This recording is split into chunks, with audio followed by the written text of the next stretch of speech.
Assalamualaikum warahmatullahi wabarakatuh. Hai hello Delvers. Aku pernah membahas beberapa tragedi penerbangan yang disebabkan karena faktor manusia dan faktor kerusakan salah satu mesin pesawat di dalam penerbangan.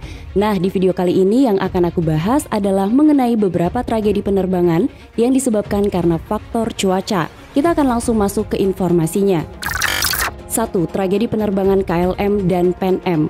Tanggal 27 Maret 1977 sekitar pukul 17.06 sore waktu setempat, dua jumbo jet mengalami kecelakaan di landasan pacu Bandara Los Rodeos atau kini bernama Tenerife. Pesawat pertama adalah Boeing 747 milik maskapai KLM yang berangkat dari Amsterdam. Sementara itu pesawat kedua adalah Boeing 747 milik maskapai Pan Am yang berangkat dari California, Amerika. Tujuan dari kedua pesawat ini adalah Bandara Las Palmas, Gran Canaria di Spanyol. Namun karena Bandara Las Palmas mendapat ancaman akan diledakkan, maka seluruh pesawat yang akan mendarat di bandara tersebut dialihkan ke Bandara Los Rodeos, yaitu sebuah bandara kecil yang akan menampung banyak pesawat karena Bandara Las Palmas ditutup. Dan cuaca di sekitar bandara itu termasuk yang tidak bisa diprediksi. Pesawat 747 milik KLM mendarat terlebih dahulu di Los Rodeos, selanjutnya 747 milik Pan Am. Sehingga posisi pesawat Pan Am berada di belakang pesawat KLM saat kedua pesawat itu parkir di bandara. Kemudian setelah Bandara Las Palmas dibuka kembali, maka semua pesawat dengan tujuan Gran Canaria bersiap, termasuk dua Boeing 747 milik KLM dan Pan Am. Saat Pan Am mendapat izin taksi, namun keberangkatan Pan Am justru terhalang oleh pesawat milik KLM karena pesawat itu sedang mengisi bahan bakar, sehingga Pan Am tidak memiliki celah yang cukup untuk mendahului pesawat KLM dan pergi meninggalkan Bandara Los Rodeos. Setelah semua siap, KLM diinstruksikan untuk taksi ke runway 12 lalu melakukan putaran 180 derajat untuk take off. Sementara itu, instruksi untuk Pan Am berbeda. Boeing 747 milik Pan Am diminta untuk taksi di belakang KLM, perlahan dengan jarak yang cukup jauh. Kemudian diinstruksikan untuk berbelok ke taxiway C3. Tetapi karena saat itu kabut tebal turun, kru kokpit Pan Am tidak melihat taxiway C3 dengan sangat jelas. Jarak pandang sangat buruk di Bandara Los Rodeos kala itu. Di satu sisi pesawat KLM sudah siap di jalurnya untuk take off. Kemudian pilotnya meminta izin untuk take off, tetapi terjadi masalah komunikasi karena frekuensi radio yang terganggu, sehingga menara kontrol menduga pesawat itu masih menunggu izin take off. Sementara Pan Am sedang melaju perlahan mengikuti arahan menara kontrol, tetapi pesawat itu justru melewati jalur C3 karena mengira jalur yang dilewati itu adalah jalur E3, sehingga pesawat itu malah mengarah ke C4 untuk keluar dari taxiway dan bersiap untuk take off. Dan disitulah justru dua jumbo jet itu sedang saling berhadapan. KLM yang sedang meluncur dengan cepat untuk take off, sementara Pan Am sedang melaju perlahan bersiap untuk instruksi selanjutnya dari menara kontrol. Namun kedua pesawat itu baru menyadari keberadaan pesawat di hadapan mereka hanya beberapa saat sebelum kecelakaan terjadi dengan jarak yang sudah terlalu dekat karena jarak pandang yang sangat terbatas.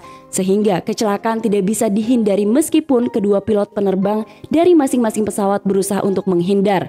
Saat itu pilot Pan Am mencoba untuk membelokkan pesawat, sementara pilot KLM berusaha secara tiba-tiba membuat pesawatnya terangkat. Namun pesawat KLM tidak berhasil melewati pesawat Pan Am, sehingga bagian depan dan tengah pesawat Pan Am rusak akibat ditabrak KLM yang tidak berhasil mengangkat pesawatnya. Ledakan terjadi dan dentuman keras terdengar. Saat kejadian itu, petugas menara kontrol tidak mengetahui apa yang terjadi dan juga tidak menduga kedua pesawat itu mengalami kecelakaan di runway. Karena sepengetahuan menara kontrol, KLM belum mendapatkan izin untuk take off, sementara Pan Am sedang berada di taxiway. Semua penumpang KLM meninggal dunia sementara 61 orang dari Pan Am selamat. 2. Garuda Indonesia 152. 26 September 1997, Garuda Indonesia 152 dengan menggunakan Airbus A300 take off dari Bandara Internasional Soekarno-Hatta menuju Bandara Polonia Medan dengan membawa 234 orang penumpang. Perjalanan awalnya normal, namun saat pesawat berada di sekitar wilayah udara Bandara Polonia, jarak pandang sangat terbatas karena asap pekat akibat kebakaran hutan di Sumatera dan Kalimantan. Pilot hanya bisa mengikuti instruksi dari ATC untuk mendarat di Bandara Polonia. Saat pesawat semakin dekat dengan bandara, terjadi miskomunikasi antara pilot 152 dengan ATC karena ada sebuah pesawat merpati yang akan mendarat dengan nomor penerbangan yang sama, sehingga terjadi kesalahan jalur yang akhirnya dilakukan oleh pilot Garuda Indonesia 152. Kesalahan rute itu terjadi beberapa kali hingga akhirnya terdengar suara pesawat menabrak pepohonan dan kedua pilot itu terdengar mengatakan pull up dan berteriak dengan sangat keras. Pesawat itu akhirnya jatuh di Desa Buah Nabar, Deli Serdang, Sumatera Utara. Airbus A300 itu meledak dan terbakar. Seluruh penumpang dinyatakan meninggal dunia. Pada tanggal 13 Januari 1982, Boeing 737 yang dioperasikan oleh maskapai Air Florida dengan nomor penerbangan 90 terbang dengan rute Washington menuju ke Florida. Terdapat 74 orang penumpang termasuk 3 bayi dan 5 orang kru sehingga total keseluruhan penumpang di dalam penerbangan ini berjumlah 79 orang. Kapten duduk di kursi sebelah kiri dan ia bertugas sebagai pilot monitoring, sementara First Officer duduk di sebelah kanan dan ia bertugas sebagai pilot penerbang. Air Florida 90 dijadwalkan terbang pada pukul 14.15 waktu setempat. Namun hari itu hujan salju turun. Salju turun dari pagi hingga sore hari dengan intensitas sedang dan menuju ke berat. Sehingga pada saat itu bandara Washington harus ditutup mulai pukul 13.38 sampai pukul 14.53 waktu setempat. Petugas bandara diharuskan untuk membersihkan runway dari salju. Dengan kata lain, pada saat bandara ditutup maka tidak ada pesawat yang landing maupun take off. Karena bandara ini ditutup maka banyak pesawat yang terdampak, termasuk Air Florida 90.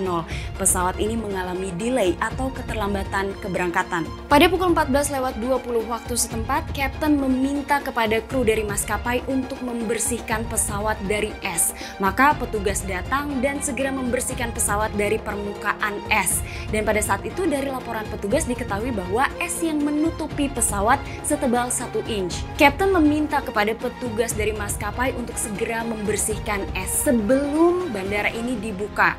1 jam setelah penundaan, akhirnya bandara dibuka dan semua orang kembali pada tugasnya masing-masing, termasuk pilot dan juga petugas ATC. Saat bandara dibuka, setidaknya ada lebih dari 20 pesawat yang menunggu untuk bandara ini dibuka karena mereka akan take off maupun landing. Dan pesawat Air Florida 90 ini berada tepat di belakang pesawat DC-9 milik New York Airlines. Pada pukul 15.57 waktu setempat, DC-9 yang posisinya berada di depan Air Florida 90 ini sudah diizinkan untuk take off oleh ATC.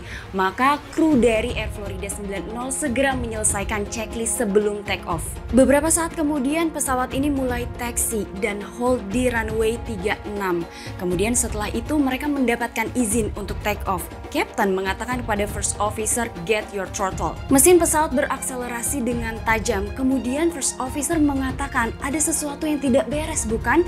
Namun pada saat itu Kapten menjawab, "Tidak apa-apa, sudah 80." Dan Kapten mengatakan 120 V1 rotate. Baru saja pesawat ini meluncur, tiba-tiba pesawat ini berguncang, lalu terjadi stick shaker dan muncul bunyi peringatan stall. Setelah itu, tiba-tiba saja Kapten mengatakan kepada First Officer untuk menurunkan hidung pesawat dan Kapten mengatakan lagi, "Maju, maju, maju."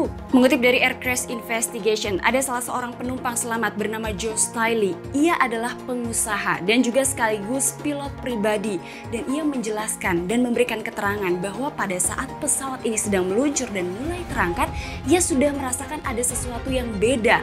Ia merasa penerbangan ini tidak normal. Ia kemudian mengatakan kepada sekretarisnya bahwa ada sesuatu yang terjadi. Ia sangat panik. Bahkan Joe ini sempat mengatakan kepada sekretarisnya bahwa kita dalam kondisi yang serius. Saat pesawat mulai berguncang, Joe kemudian berusaha untuk segera memegang kursi di hadapannya dan membungkukkan badannya. Ia bersiap untuk sesuatu yang buruk pada saat pesawat itu berguncang dan beberapa penumpang lain yang melihat apa yang dilakukan oleh Joe langsung mengikuti apa yang dilakukannya. Pada pukul 16.01 sore waktu setempat, First Officer mengatakan, "Larry, kita akan jatuh, Larry."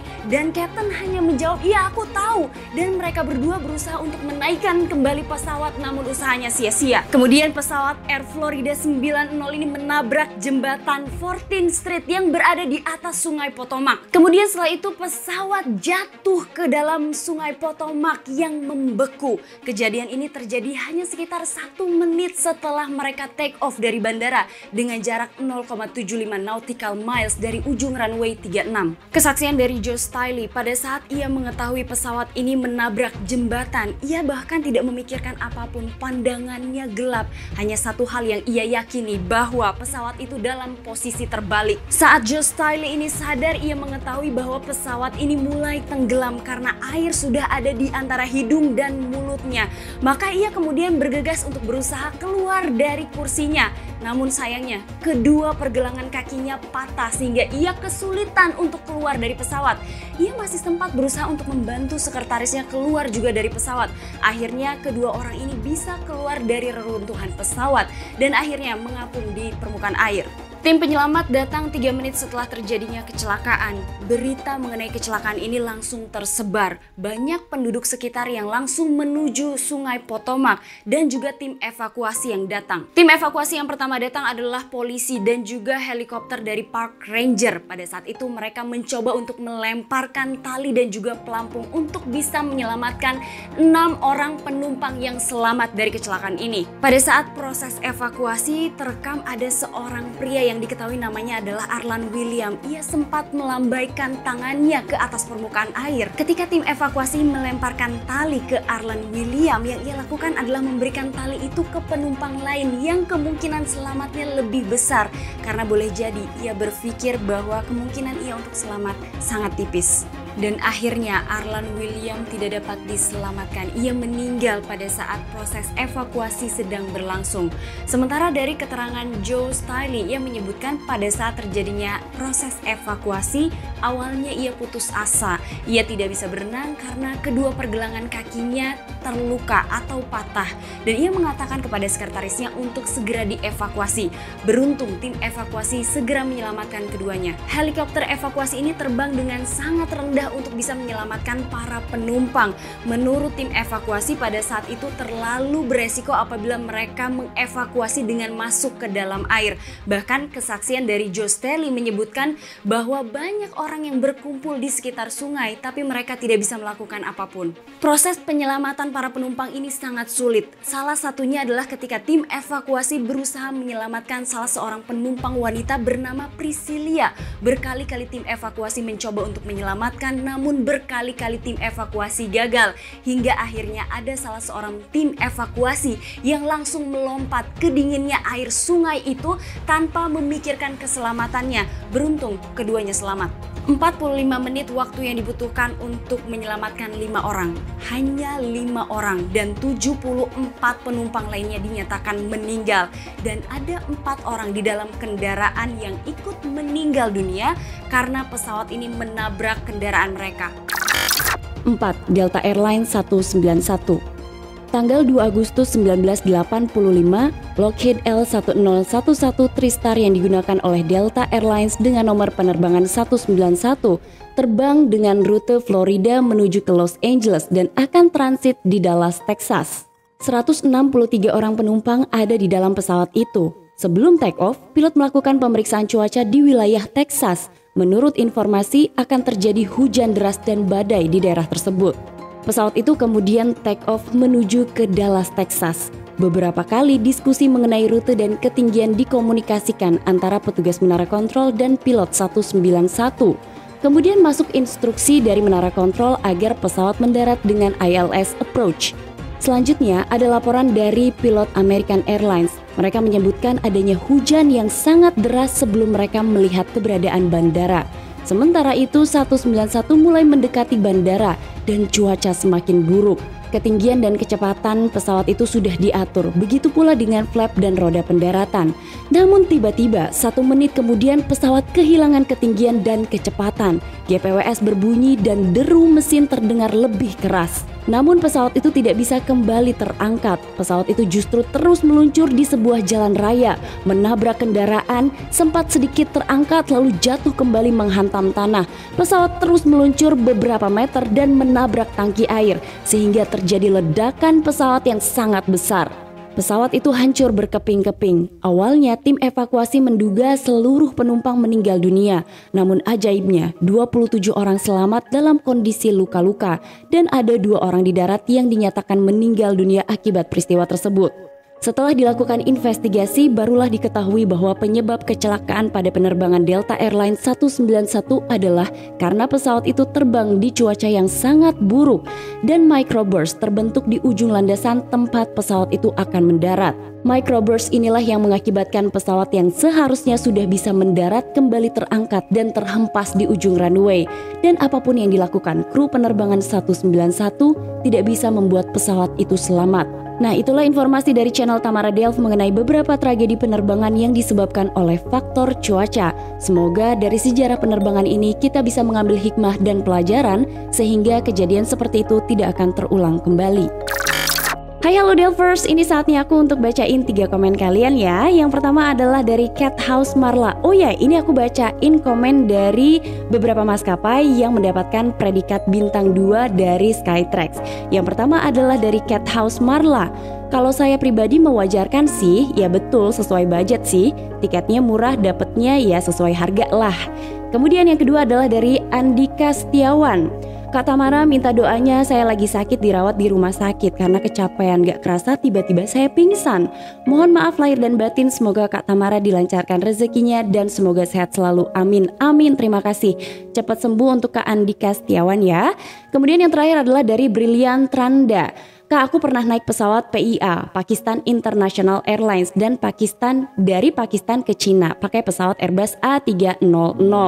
Kursinya kagak nyaman dan ada bau yang tidak sedap. Wah, ternyata ada beberapa Delvers yang justru sudah pernah naik beberapa maskapai yang mendapatkan predikat bintang 2. Wah, terima kasih banyak pengalamannya dan terima kasih juga untuk kalian yang sudah nonton video aku hari ini. Jangan lupa di subscribe, dinyalain lonceng notifikasi dan di komen-komen lagi di bawah sini ya. Sampai ketemu di episode selanjutnya. Assalamualaikum warahmatullahi wabarakatuh. Bye-bye.